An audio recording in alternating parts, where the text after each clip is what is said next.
నా ప్రేమ నీకోసమే 45th chapter. గుమ్మంలోనే ఆలోచిస్తున్న ఇందుని చూసి మమ్మా అని పిలుస్తూ వెళ్ళి ఇందుని హక్ చేసుకుంటుంది బుడ్డది. ఆ పసిదాని సంతోషం చూసి ఆనందంగా ఉన్న దానికి కారణం దక్ష అనుకునేసరికి తట్టుకోలేకపోతుంది.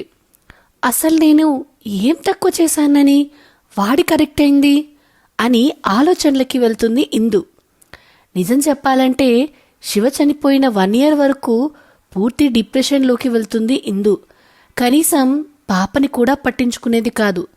తర్వాత మెల్లిమెల్లిగా విష్ణుగారి మాటల వల్ల సెట్ అయి ఇలాగే ఉంటే ఆలోచన మానేయడం కష్టం అని జాబ్లో జాయిన్ అవుతుంది.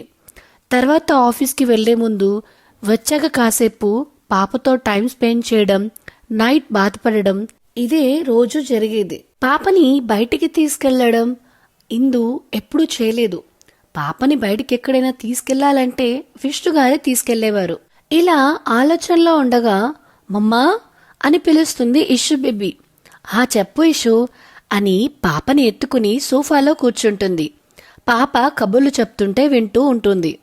విష్ణుగారు మాత్రం దక్ష చెప్పిన మాటలు గుర్తొచ్చి ఇందును చూస్తూ ఉంటారు. దక్షకి ఇందుకి పెళ్లి జరిగితే అన్న ఆలోచన అతని మైండ్ మొత్తం నిండిపోతుంది.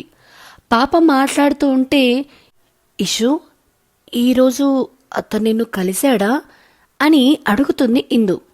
అతనంటే ఎవరు మమ్మా అని అడుగుతుంది బుడ్డది. అదే ఆ రాక్షసుడు అని విసుక్కుంది ఇందు. ఇషుకి అర్థం కాక అయోమయంగా చూస్తూ రాక్షస్ మా స్కూల్లో లేదు మమ్మా అంటుంది అమాయకంగా. అదే ఇషు మీ డాడీ కలిశారా అని అడుగుతుంది అంటారు రాధిక గారు. ఆ మాటకి అమ్మా నీకు బుద్ధుందా అసలు అని అడుగుతుంది కోపంగా.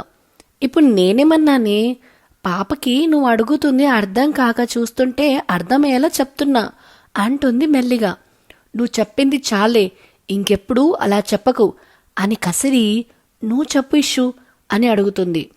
ఆల్రెడీ అమ్మ మీద గయ్యమనడంతో ఇప్పుడు చెప్తే తన మీద కూడా అరుస్తుంది అని నోమమ్మ అంటుంది బుడ్డది. ఆ మాటకి విష్ణుగారు అలాగే చూస్తూ ఉంటారు. ఎందుకంటే దక్ష పాప మాట్లాడుకోవడం చూశారు కాబట్టి. నిజమేనా నువ్వు చెప్పేది అని అనుమానంగా అంటుంది ఇందు. నిజమ్మమ్మా అని అమాయకంగా చెప్పేసరికి ఓకే అంటుంది. కానీ అనుమానం మాత్రం ఉండిపోతుంది ఇందు మనసులో. సరే నేను వెళ్ళి ఫ్రెష్ అయి వస్తా అని లోపలికి వెళ్తుంది ఇందు. ఇషు బేబీ కూడా పక్కన బాబు రాగానే అతనితో కలిసి ఇంటి ముందు ఆడుకుంటూ ఉంటుంది. రాధిక గారు విష్ణుగారి దగ్గరికి వచ్చి ఆ బాబు ఎందుకు తిరిగి వచ్చినట్టు, మన ఇషుతో నాన్న అని ఎందుకు పిలిపించుకుంటున్నట్టు అని అడుగుతుంది రాధిక. ఏమో నాకేం తెలుసు అని అంటారు విష్ణుగారు. అతనెందుకు వచ్చాడో తెలియదు, కానీ ఇందుకోసం వస్తే మాత్రం వాళ్ళ పెళ్లి చేయడానికి ఆలోచించండి.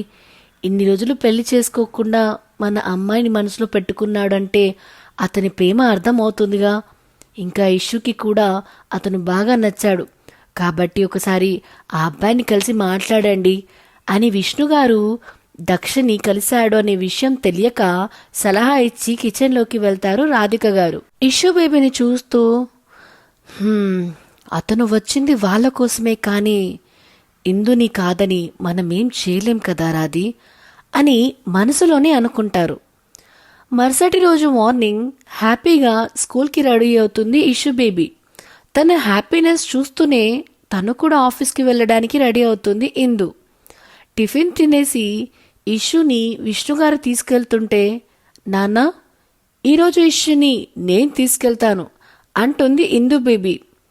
ఇష్యూ ఇంకా విష్ణుగారు నువ్వెందుకులే అని ఇద్దరు ఒకేసారి అంటారు.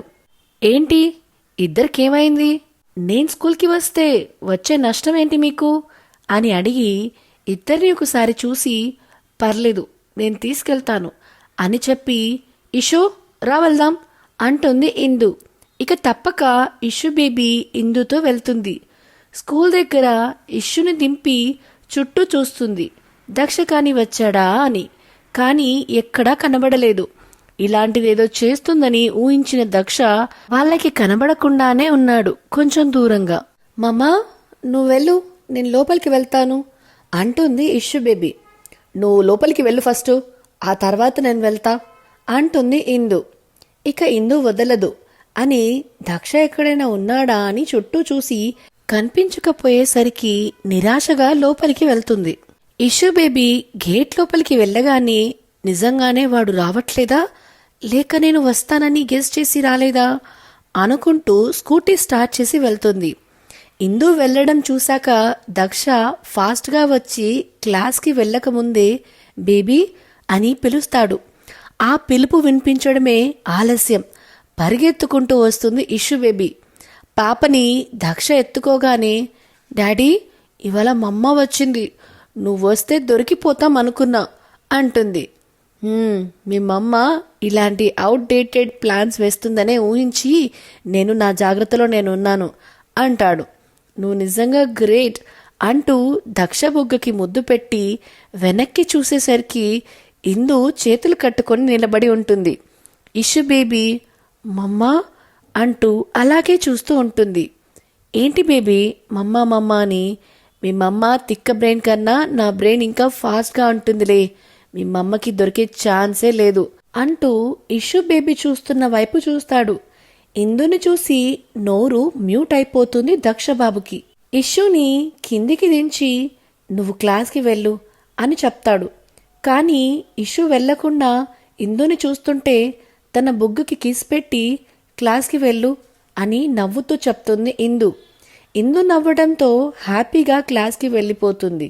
బాయ్ మమ్మా, బాయ్ డాడీ అనుకుంటూ. లాస్ట్ మాటకి ఇందు పెదవుల్లో నవ్వు మాయమైపోయి కళ్ళల్లో కోపం పుట్టుకొస్తుంది. ఆ కోపం చూసిన దక్ష కామ్గా బయటికి వస్తాడు. అది స్కూల్ కాబట్టి అక్కడ గొడవ చేయడం కరెక్ట్ కాదు కాబట్టి ఇందు కూడా సైలెంట్గా దక్ష వెనకాలే వస్తుంది. దక్ష కార్ని దూరంగా పెట్టడంతో అక్కడికి వెళ్తుంటే ఇందు కూడా దక్ష వెనకాలే వస్తుంది.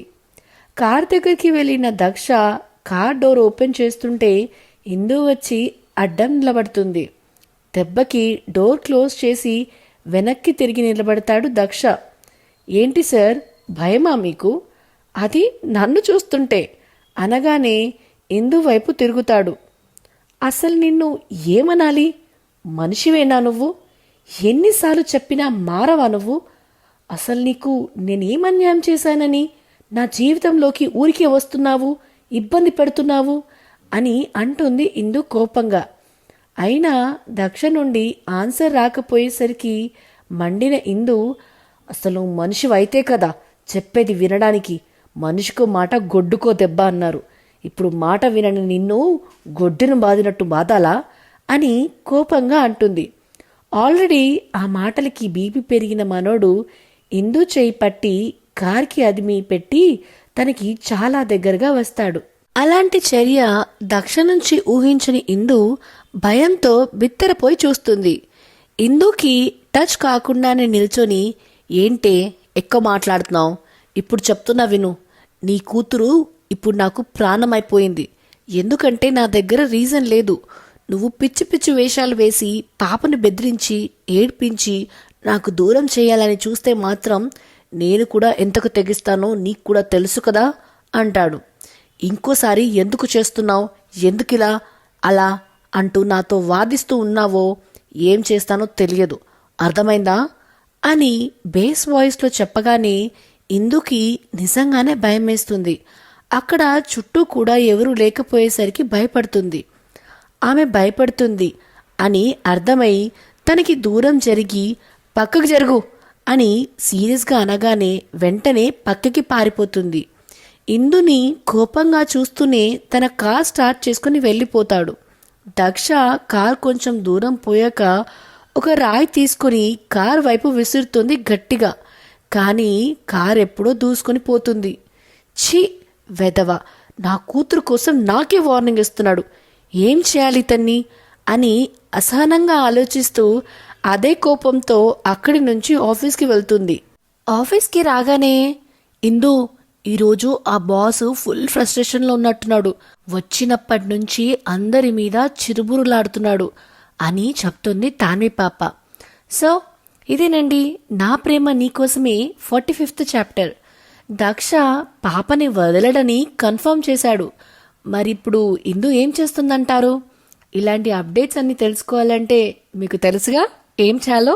సో వెంటనే మన channel the novel whisperer with Vinyani subscribe చేసుకోండి. అన్నిటికంటే ముందు ఈ స్టోరీ కనుక మీకు నచ్చినట్టయితే please like, share and comment చేయండి. Thank you.